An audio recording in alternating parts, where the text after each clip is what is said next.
Hey folks, it's Brad Brain. So this is a big week for me. I'm off to the annual Berkshire Hathaway meeting in Omaha, Nebraska. This will be my 12th in-person meeting.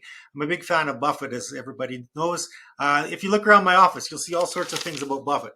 Of Permanent Value by Kirkpatrick, The Snowball, great biography of Buffett. This is a pretty influential book, Security Analysis by Graham and Dodd.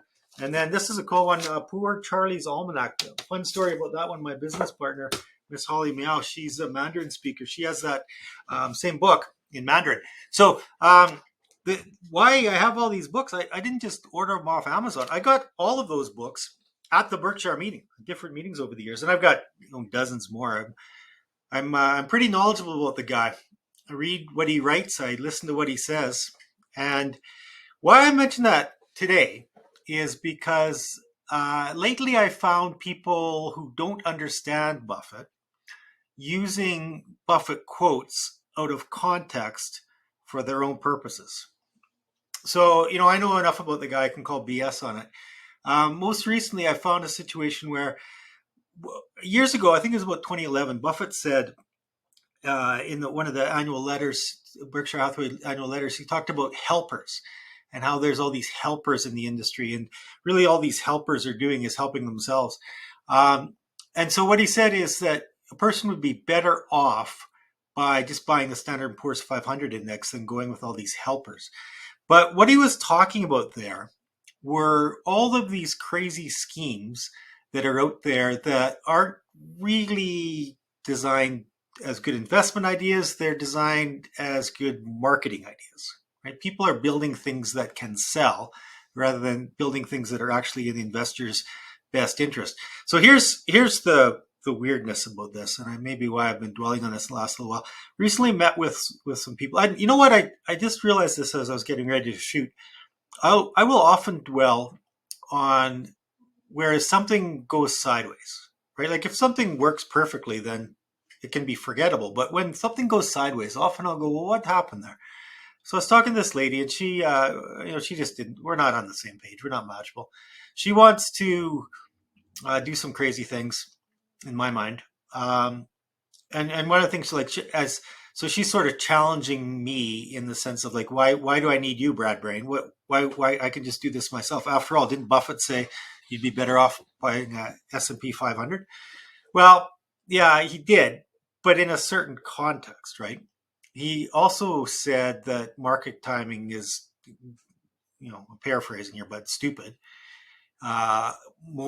More accurately, what he said is the market is only there to see if anybody is offering to do anything dumb.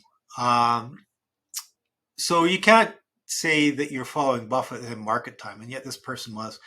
And then also, there's lots and lots of stuff he's talked about how you have to look at the quality of the investment that you're buying and what the investment is doing the business, right? So you can't say that, I'm not going to buy value investments because I'm going to buy Bitcoin.